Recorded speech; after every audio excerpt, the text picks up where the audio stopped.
그렇습니다. 주 예수보다 더 귀한 것은 없네. 난 예수밖에는 없네. 이것이 우리 모두의 신앙 고백이 되기를 주님의 이름으로 축원합니다. 11월 17일이 우리 대입 수학능력 시험을 보는 날입니다. 우리 교회도 수험생들이 많이 있기 때문에 날마다 위하여 중보기도 하고 있습니다. 무엇보다도 성령의 생각나게 하는 은사를 우리 학생들에게 하나님 주십시오. 정확한 사고력과 분석력을 주셔서, 그리고 연필 끝을 성령님이 붙잡아 주셔서 정답에만 쓸 수 있도록 혹시 옆으로 가면 성령님이 붙잡아 주셔서 답으로 갈 수 있게 해달라고. 여러분, 기도는 할 수 있잖아요. 성령님이 알아서 하시겠지만 어쨌든 끝까지 최선을 다하도록, 무엇보다도 열심히 집중력 있게 인내력을 갖고 또 건강한 체력을 갖고 시험에 임하게 해달라고 저는 열심히 기도하고 있습니다. 제가 어디에서 이런 글을 읽은 적이 있습니다. 어느 신학교에서 성령론 시험을 치는데 어느 신학생이 생각하기를, 다른 과목이면 몰라도 이 성령론이야말로 이건 기도해서 성령 충만해 갖고 쳐야 이게 옳지 않겠는가, 그런 생각을 했다는 거예요. 다른 학생들은 열심히 공부하는데 이 학생은 산에 올라가 주여 삼창을 부르고 성령 충만하게 기도한 다음에 그 다음날 시험장에 들어갔더니 이게 웬일입니까? 검은 건 글씨요, 흰 것은 종이라. 도대체 아무것도 모르겠는 거예요. 공부 안 했으니까 당연하지요. 그래 이 학생이 심각하게 성령님께 기도를 했답니다. 성령님, 성령론 시험을 치려고 하는데 정말 시험 들겠습니다. 제발 답 좀 떠오르게 해 주십시오. 아무리 기도해도 답이 안 떠올라요. 시간은 다 됐습니다. 근데 마지막 순간 퍼뜩이는 영감이 떠올랐어요. 그래서 답을 기가 막히게 썼어요. 성령님은 다 아신다. 끝. 교수님이 채점을 하는데, 아니 성령님은 다 아신다, 이게 맞는 것 같기도 하고 틀리는 것 같기도 하고, 교수님이 또 답안지를 놓고 심각하게 기도하셨답니다. 성령님, 이런 땐 어떻게 채점해야 합니까? 근데 퍼뜩이는 영감을 주시더래요. 성령님 100점, 너 빵점. 네. 우스갯소리 같지만 여러분, 이게 무슨 얘기입니까? 우리가 성령에 대해서 사실 큰 오해를 하고 있습니다. 아마 한국 교회처럼 성령에 대해서 오해하는 그런 나라도 없을 것입니다. 사실 우리 한국 교회 신학이 상당히 발달했거든요. 그럼에도 불구하고 성령론 부분에서는 여전히 미숙함을 드러내고 있습니다. 그래서 성령 받으면 마치 귀신 들린 무당처럼 광신적으로 날뛰어야 되는 거 아니냐, 사람들이 그동안 그렇게 알고 있었습니다. 근데 그도 그럴 것이, 초창기 기독교가 한국 땅에 들어올 때 성령을 어떻게 번역을 했느냐면, 원래 Holy Spirit, 거룩한 영으로 번역을 해야 되는데 Holy Ghost라고 번역을 했어요. 거룩한 유령. 이 번역의 오류가 한국교회 한동안 성령을 오해하게 하는 그런 역할을 한 것도 사실입니다. 여러분, 우리는 하나님을 성부, 성자, 성령 삼위일체 하나님을 하고 고백을 합니다. 이 삼위일체 되신 하나님은 항상 동시적으로 역사하십니다. 천지를 창조하실 때도 그랬고, 모든 역사를 볼 때 삼위 하나님이 함께 역사하시는 것을 볼 수 있는데요, 그럼에도 불구하고 구약 시대에는 성부 하나님 사역에 초점이 맞춰져 있습니다.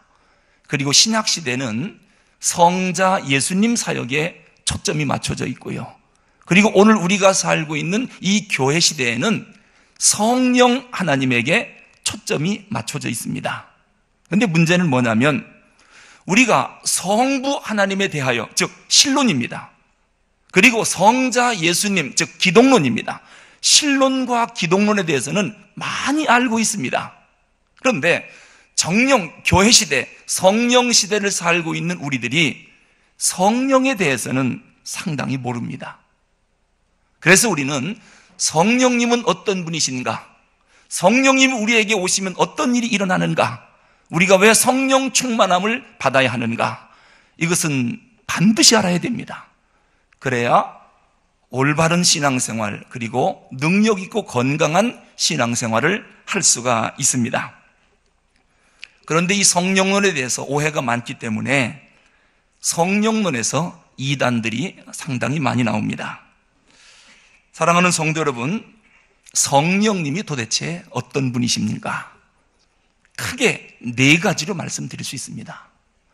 우리가 사모해야 하고 늘 만나야 하고 함께 동행해야 할 성령님, 그분은 누구냐? 첫째, 그리스도의 영이십니다. 그래서 성령님이 오시면 언제나 그리스도를 드러내고 그리스도를 밝히고 그리스도께 영광을 돌리게 됩니다. 성령 받은 사람의 특징이 뭡니까? 예수님을 드러냅니다. 하나님의 영광을 드러냅니다. 왜냐? 성령이 그리스도의 영이시기 때문입니다. 그러니까 하나님 일 한다고 하면서 자기 이름을 드러내든지 자기 의의를 자꾸 드러내려고 하고 자기를 나타내려고 하면 이분은 성령에 의해서 일하는 분이 아닐 가능성이 상당히 큽니다. 성령의 사람은 아닐 것입니다. 여러분, 성령에 대한 이해를 요한과 바울이 좀 차이가 있습니다. 요한은 성령을 어떻게 이해하느냐?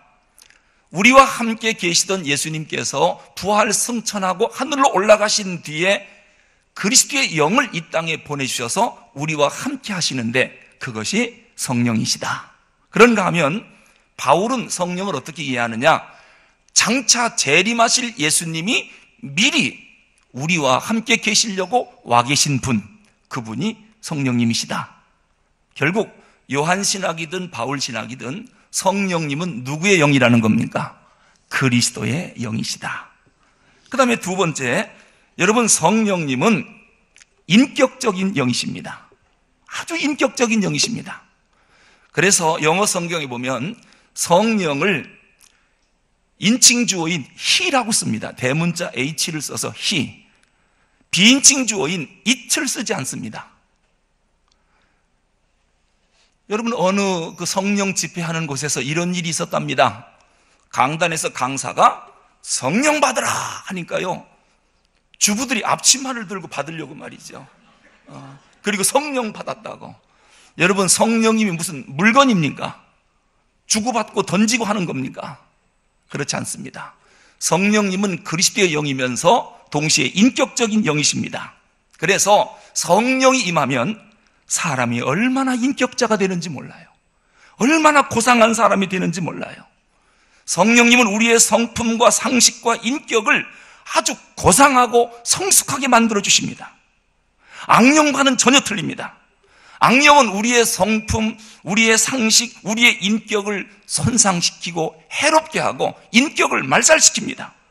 그래서 악령에 사로잡힌 사람들을 보면 자기도 모르게 비인격적인 행동을 합니다. 비상식적인 사람이 됩니다.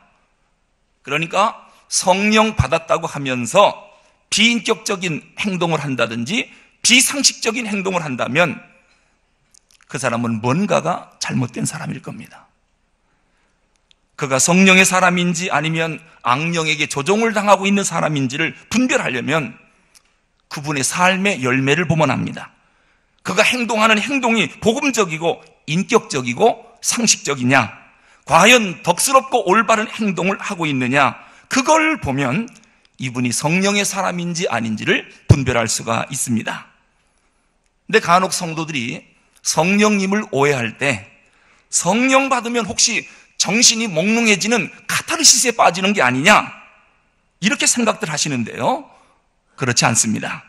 오히려 성령 받으면 정신이 더 깨끗해지고 맑아집니다.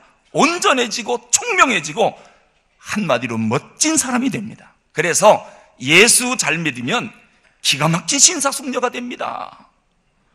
예수 잘 믿는 사람은 세상 사람에게 존경받을 수밖에 없습니다. 왜요? 성령의 사람이거든요. 이 인격적인 영에 의하여 사는 사람들인데 비난받을 수가 없지요. 그리고 성령님은 세 번째로 말씀 안에서 역사하시는 말씀의 영이라고 합니다. 여러분, 성령님은 말씀을 벗어나지 않습니다. 마치 기차가 철로를 따라가고 철로를 벗어나지 않는 것처럼 성령님은 말씀을 벗어나지 않습니다. 그러니까 말씀에 위배되는 것은 성령의 역사가 아닙니다. 누군가가 기도하다가 내가 신령한 것을 봤다. 그 성경 어디에 나옵니까? 이렇게 물어봐야 돼요. 성경에 안 나오니까 신비하지. 이것은 두 번 다시 들을 필요가 없습니다. 성령님은 말씀 안에서 역사하시기 때문에, 그래서 우리가 성령을 체험하려면, 성령님과 가까이 하려면 말씀을 사모해야 하고 말씀 앞으로 나와야 합니다. 늘 말씀을 가까이 하고 묵상하고 그 말씀을 삶에 적용하려고 노력하면 성령님이 강하게 임하십니다. 여러분, 설교를 들을 때 성령이 가장 강하게 역사하는 시간입니다. 왜요? 말씀이 선포되니까. 이 말씀 안에서 역사하시는 분이 성령님이시기 때문에 저는 이 설교 중에 말씀을 들을 때 수많은 기적이 일어나는 것을 많이 체험했습니다. 어떤 분은 안진뱅이가 일어나는 것도, 틀어진 골반이 제대로 돌아오는 것, 설교 중에. 왜 그럴까요? 말씀 안에서 기적을 베푸시는 성령의 능력 때문에 그런 것입니다. 그리고 네 번째, 성령님은 교회의 영이십니다. 언제든지 교회를 유익하게 하는 방향으로 역사하십니다. 성령님은 교회의 영이시기 때문에 교회를 해하는 방법으로는 결코 역사하지 않습니다. 언제든지 교회에 유익을 줍니다. 성령 받은 사람은 그래서 교회에 덕을 끼치고 모든 성도들에게 유익을 줍니다. 이게 성령의 특징입니다. 여러분, 우리 가운데도 간혹 보면요, 저 권사님만 우리와 함께 계시면 얼마나 좋은지 몰라. 그 권사님 성령의 사람이라 그런 거예요. 그런데 반대로 참 좋은 분위기였는데 그 사람이 오는 바람에 분위기가 다 깨졌고 모임이 엉망이 됐어요. 이건 분명 악령의 역사입니다. 성령의 사람은 아니에요. 왜 이 아름답고 좋았던 이 모임에, 이 공동체에 모든 것이 깨지고 엉망이 되고 왜 그럴까요? 성령님이 오시면은 그렇지가 않아요. 성령의 사람은 그 사람만 와도 분위기가 좋아지고 행복해지고, 성령 받은 사람은 성령처럼 고상하게 행동하고 악령을 받은 사람은 가는 곳마다 마귀처럼 악한 짓을 합니다. 이것이 성령님의 대표적인 특징입니다. 자, 그렇다면 이 성령님이 오시면 어떤 일이 일어나느냐? 5가지가 일어납니다. 그리스도의 영이요, 인격적인 영이시요, 말씀의 영이요, 교회의 영이신 성령님이 우리 가운데 오시면 5가지 놀라운 일이 일어납니다. 이 5가지를 들어보면 성령 충만해야 되겠다라고 하는 간절한 마음이 생길 것입니다. 첫째, 어떤 일이 벌어지느냐? 여러분, 성령님은 특성상 불과 같습니다. 그래서 사람의 마음을 뜨겁게 합니다. 그래서 성령 받으면 뜨거운 사랑입니다. 뜨거운 열정, 뜨겁게 헌신하고 봉사합니다. 한마디로 삶의 의욕이 넘치고 매사가 열심입니다. 사역도 열심히 합니다. 성령 충만해서 그래요. 성령은 특성상 뜨겁게 역사하기 때문에 하여튼 봉사를 하든 무엇을 섬기든 막 열정적으로 뜨겁게 하는 사람을 보시거든 성령 충만하시구나 라고 생각하면 돼요. 난 이게 왜 안 될까? 아직 성령 충만하지 않아서 그래요. 그 다음에 두 번째로, 성령님은 비둘기 같습니다. 그래서 인간의 마음을 순결하게 하고 온유하게 해줍니다. 한마디로 성령 받은 사람은 그렇게 착해요. 선해요. 아주 겸손하고 온유합니다. 왜요? 성령이 비둘기 같은 특성이 있으니까요. 근데 성령 받았다라고 하는 사람이 싸납다, 무섭다, 이건 성령은 아닐 거예요. 성령은 우리로 하여금 겸손하고 온유하게 하고 마음속에 사랑이 넘치게 해줍니다. 무엇이든지 용납할 수 있게 하고 이게 바로 성령의 사람의 특징입니다. 세 번째, 성령은 기름과 같습니다. 사람의 마음을 부드럽게 해줍니다. 여러분, 기계가 잘 돌아가려면 윤활유가 있어야 합니다. 마찬가지로 성도들끼리 부드러운 사이가 되려면 기름 역할을 하는 성령 받은 사람이 하나만 있으면 돼요. 그런 분 하나 있으면 모든 관계가 부드러워지고 교회가 얼마나 좋아지는지 모릅니다. 왜요? 성령은 기름과 같기 때문입니다. 그리고 네 번째, 성령은 숨결과 같습니다. 그래서 우리 속에 생명을 불어넣어줍니다. 우리를 거듭나게 하고 변화된 인격으로 새 사람 만드는 분이 성령님이십니다. 숨결과 같기 때문에 하나님, 우리 아들 좀 변화시켜 주십시오. 그럼 성령님께 기도해야 될 거예요. 숨결과 같은 성령님, 우리 아들 좀 변화시켜 주십시오. 우리 남편 변화시켜 주십시오. 누가 하는 일입니까? 성령님이 하시는 일이에요. 그 다음에 다섯 번째로, 성령은 바람과 같습니다. 그래서 우리에게 큰 능력을 나타내 주십니다. 때로는 기적을 체험하게 해요. 병자를 벌떡 일으키기도 해요. 홍해를 가르고 죽은 나사로를 살리기도 해요. 이것이 바로 바람과 같은 성령의 능력입니다. 자, 이러한 성령님이 늘 우리와 함께 한다면 예수 믿는 거 신나겠지요. 세상에 두렵고 무서울 게 어디 있습니까? 성령님이 나와 함께 하시는데. 그러므로 우리는 성령님을 항상 환영하고 영접하고 인정하고 성령님과 동행하는 법을 배워야 됩니다. 이것이 교회 시대를 사는 성도들에게 있어서 가장 중요한 일입니다.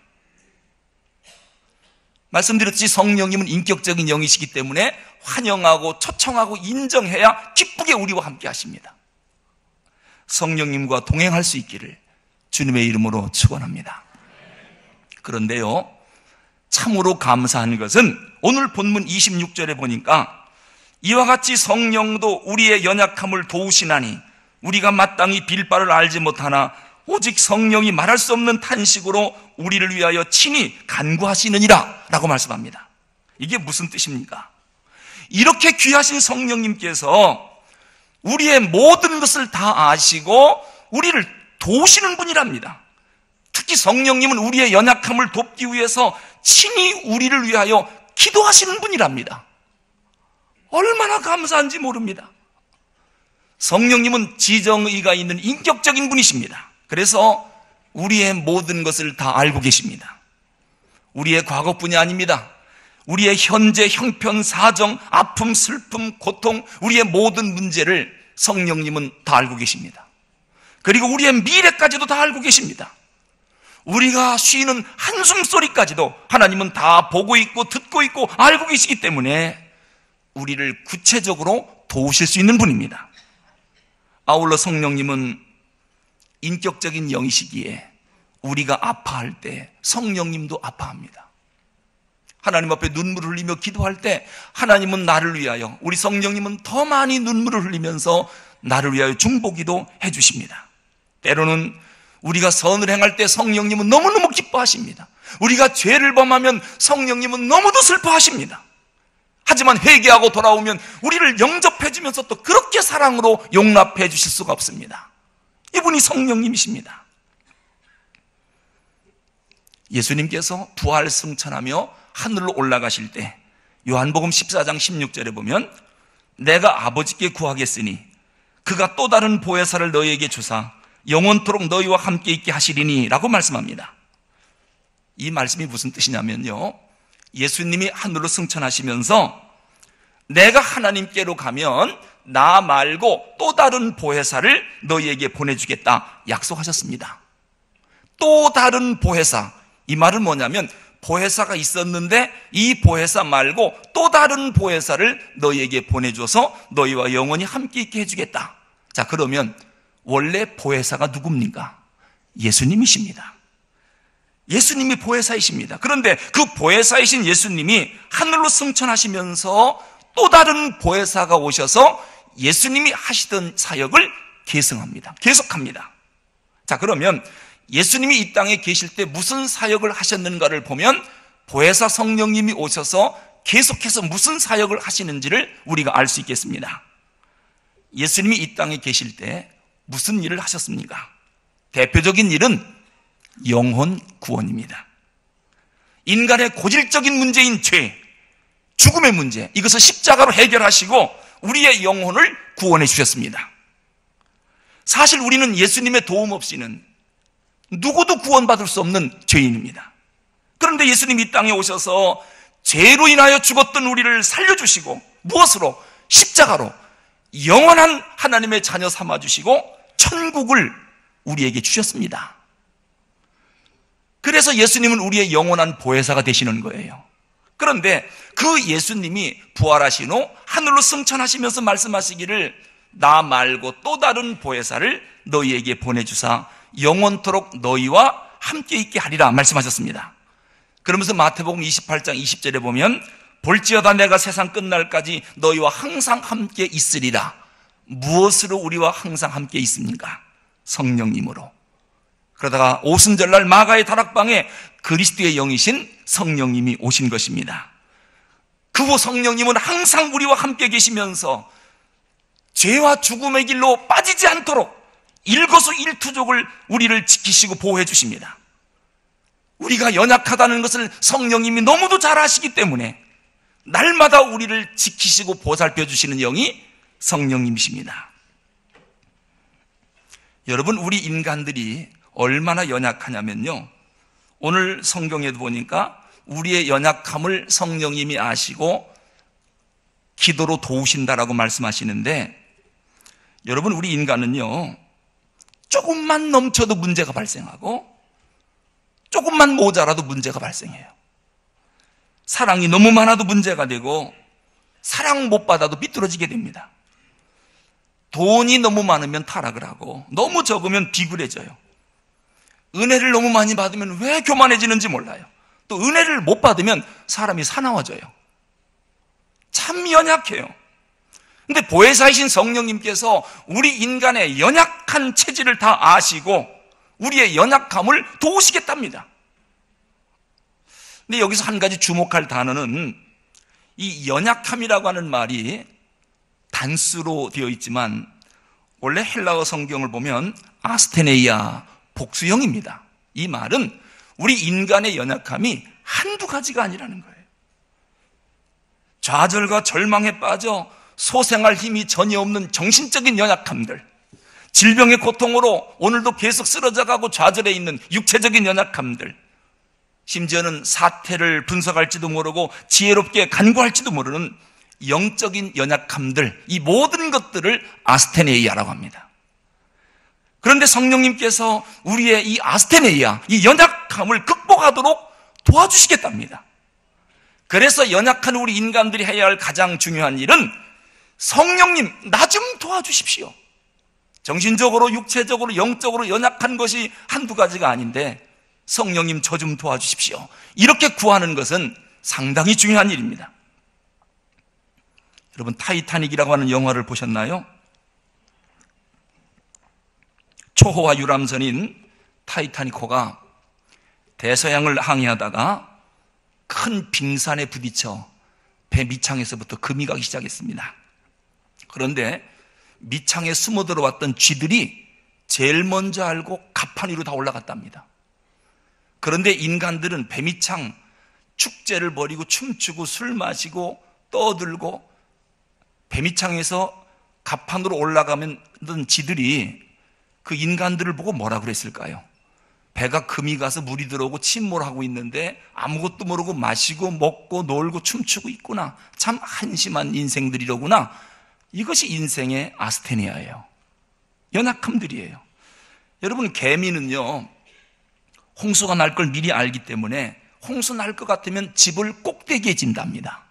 근데 인간들은 그 홍수 하나 예측하지 못해서 쓰나미와 같은 큰 재난을 겪어요.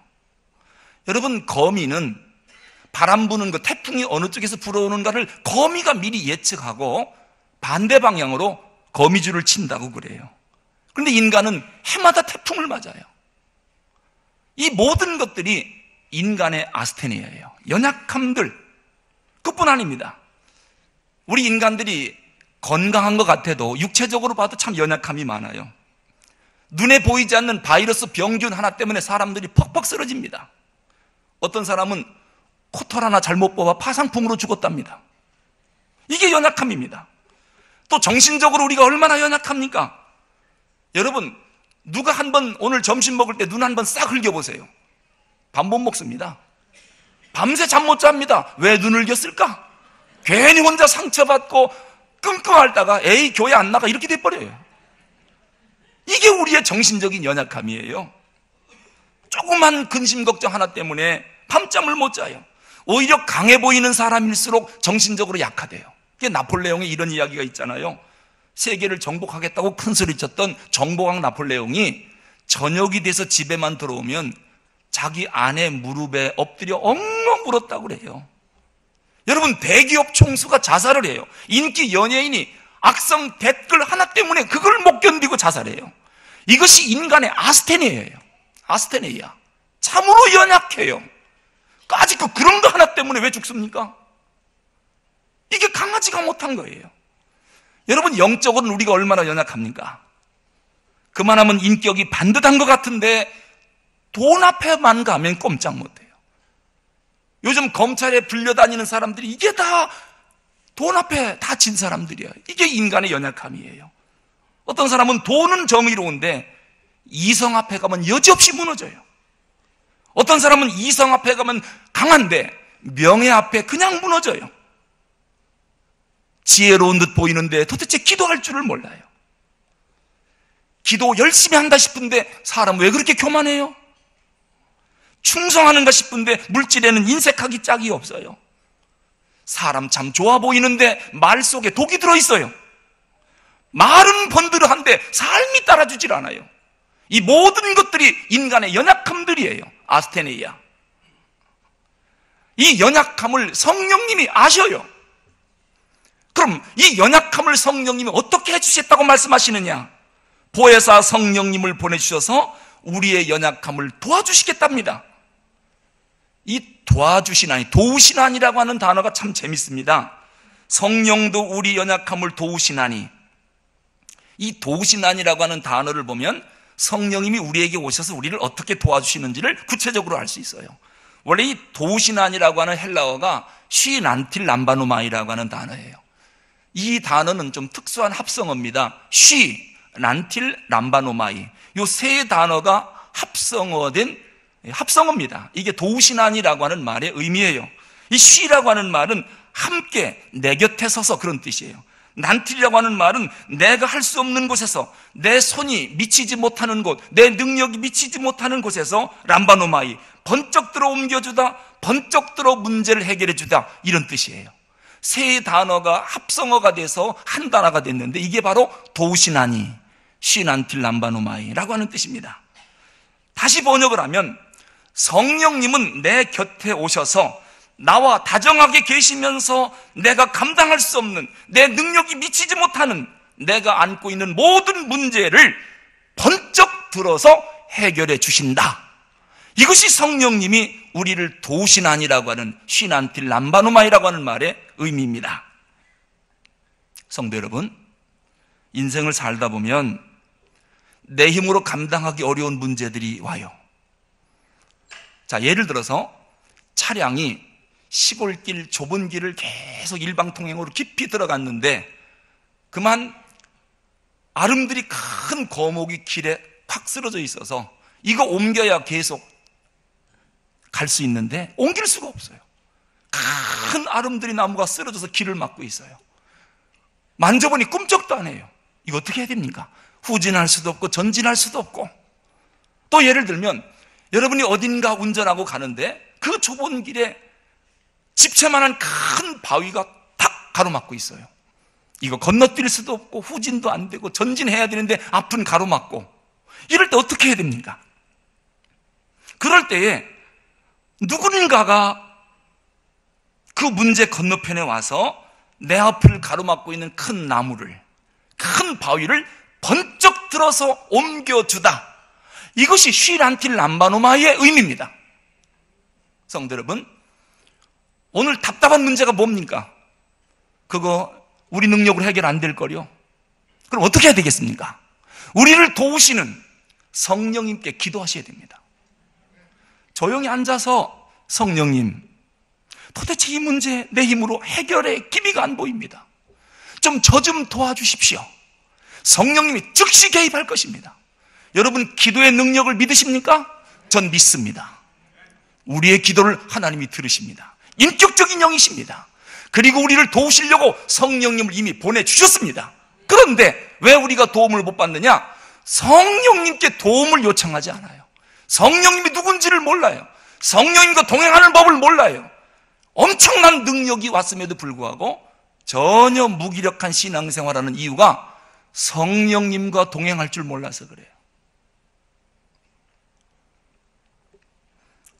혹시 이 자리에 인생의 짐이 너무 무거워서 쩔쩔매다가 예배 나오신 분 계십니까?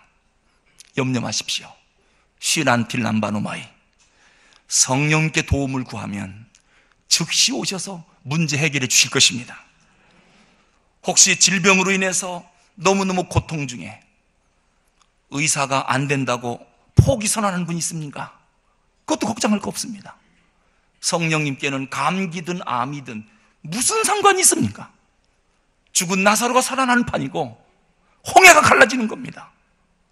말씀으로 천하 만물이 창조되는 이러한 전능하신 하나님이 우리와 영으로 함께 계시는데 그 하나님 앞에 간절히 간구하면 분명히 약속했어요.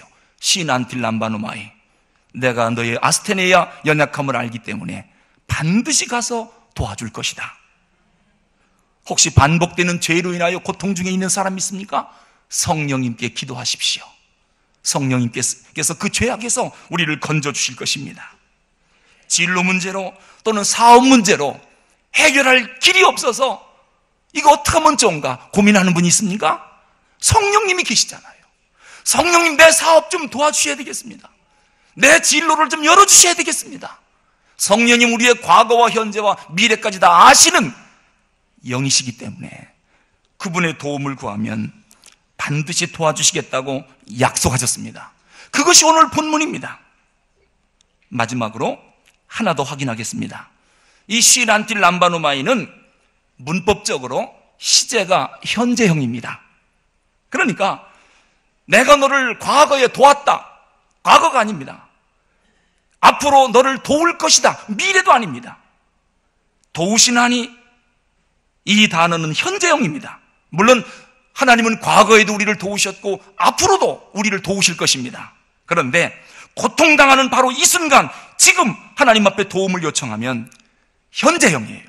성령님이 이 시간 즉시 오셔서 우리 문제를 해결해 주시겠다고 약속하셨습니다. 제 말이 아니라 바이블 said so. 성경이 그렇게 말씀하십니다.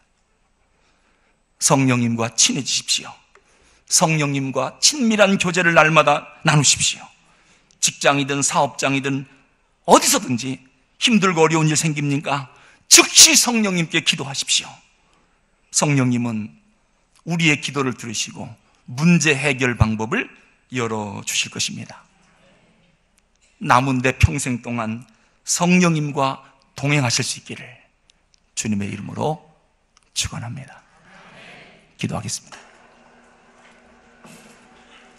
하나님 아버지, 기쁘고 즐거울 때든지 아니면 힘들고 어려울 때든지 연약한 우리가 주님께 형편과 사정을 다 아뢰면 성령님을 보내주셔서 구체적으로 우리를 돕겠다고 약속하시니 감사합니다. 우리는 빌 바를 알지 못하는 참으로 연약한 저희들입니다. 기도도 할 줄 모르는 참으로 연약한 자들입니다. 기도할 수 있는 은혜를 주시옵소서.